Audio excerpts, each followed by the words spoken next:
Discounting time is started. Kanan ng plato. Tapos, giving each other, di ba, maison mo na siya. Kung magkano sila ng isa't isa, ibig sabihin na, giving each other a small piece of cake is a symbol of the vow of love, honor, and respect. So, dili na siya kaot-kaot na muna. Ano yung kayo sa mundo? Pati nga lalaman ang mga kasal, at yung cake. Ano maison na cake? Dili para matukuan ang kayo, kundi inana siya yung makasabot. Sige, picture. Okay, Drisa na sa. Drisa na. Sabay, isa pa. Okay, smile. Okay, slice. Slice cut. Mangitay nila unya. Okay, pagkaw ba na slice nila harap din kay subukan niya. Wala po ang tinidor mo. Hindi ako subukan ka. Tungkol sa katataw mo, imong party ko po kay William anak ka na pagkarte ang isunod sa iyang bangwa.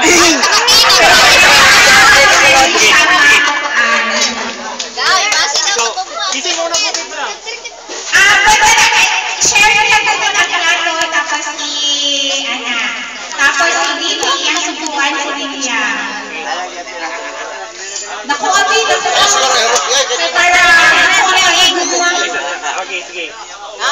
Naano na biyas ko nga para.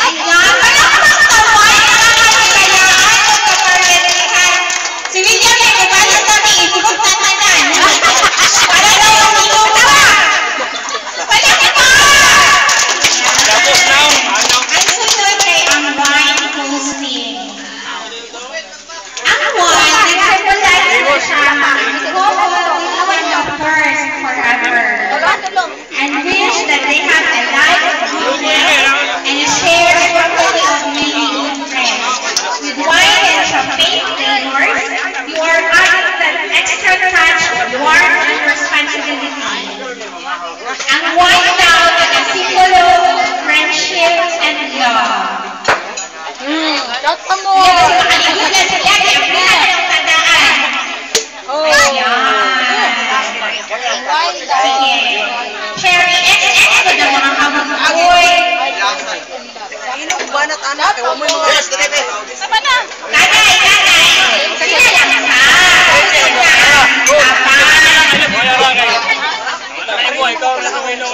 Cheers. Cheers.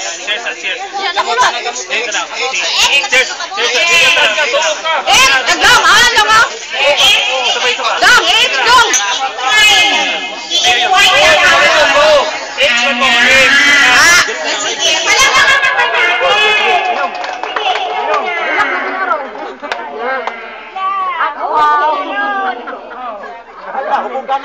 Wala na. Yan ang katiwa sa party. O sige, ang sunod din, dali mo sa akin yung bell. Dili sama sa tunga sa bell. Asa mga bata, please. Kaya pag gusto na mga bata, magtuyok sa ilang palibot. Yan, gamitin ninyo na. Kamutuha. Ana, ayaw sa ha. Music sa, may music sa. Ang mga bata, may nag-shorten. Nag-shorten na.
Yan,